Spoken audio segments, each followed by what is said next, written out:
And the college football story, this was in The Athletic.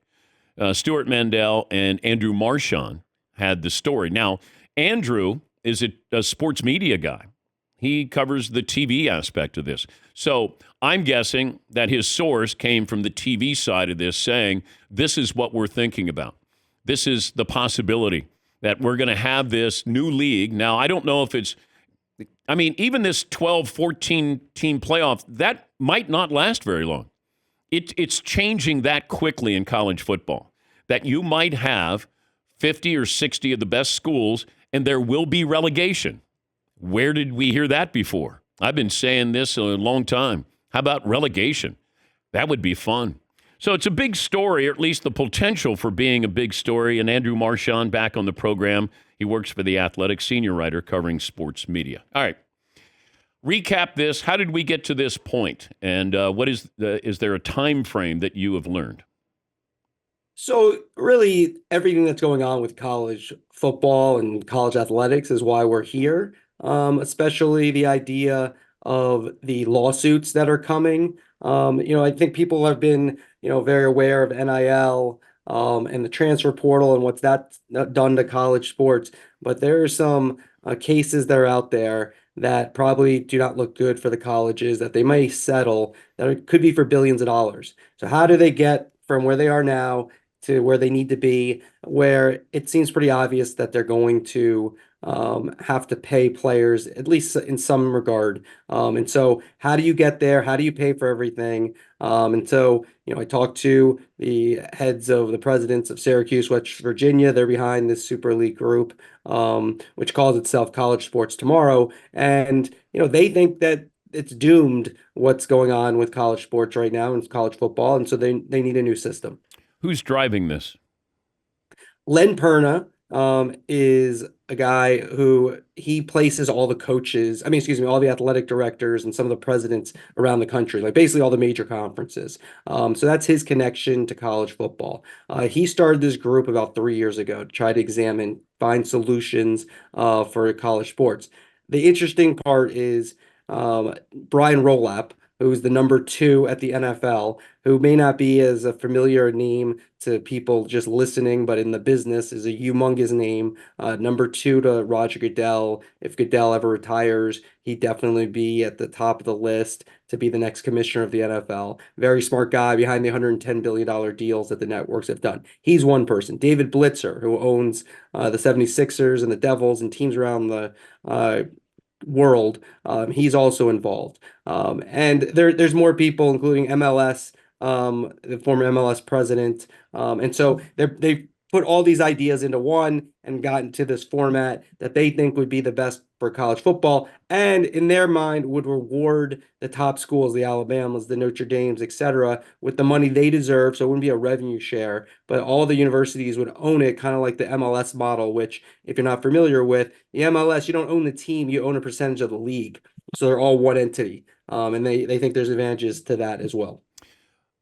Feels like the SEC and Big Ten have been toying with this merger, or I don't know, acquiring teams.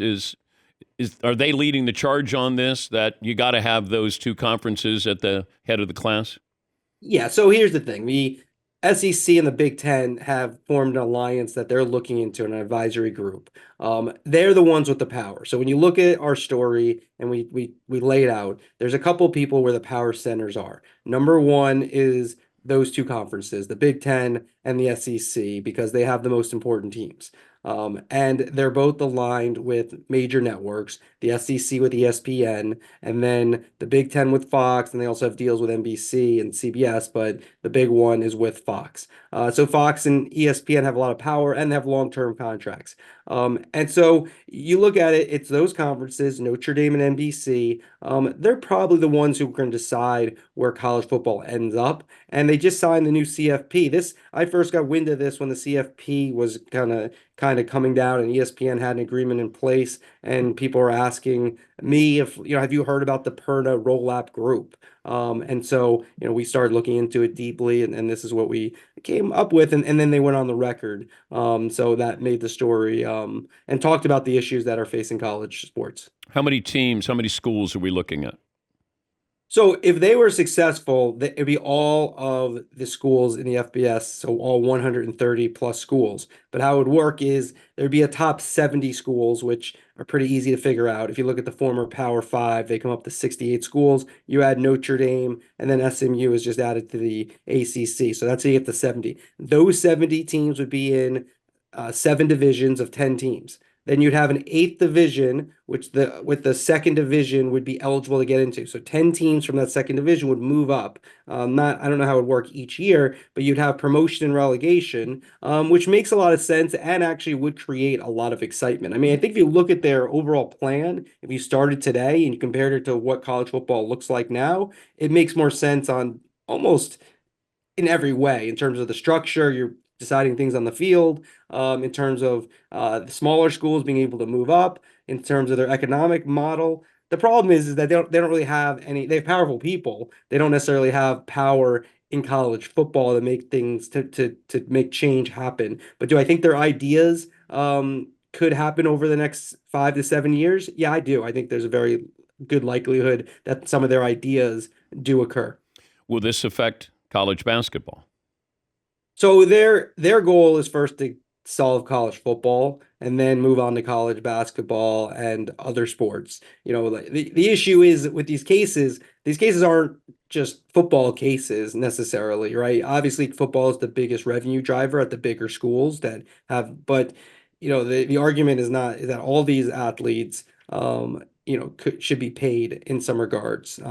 And so yes, I think basketball would be next, but football is the one making billions and billions. And so if they can figure out football, then the other ones should fall into place. And their also point is that to have the Olympic sports, to have all the other sports that aren't revenue generating, you need to make this a success, and so you could go forward.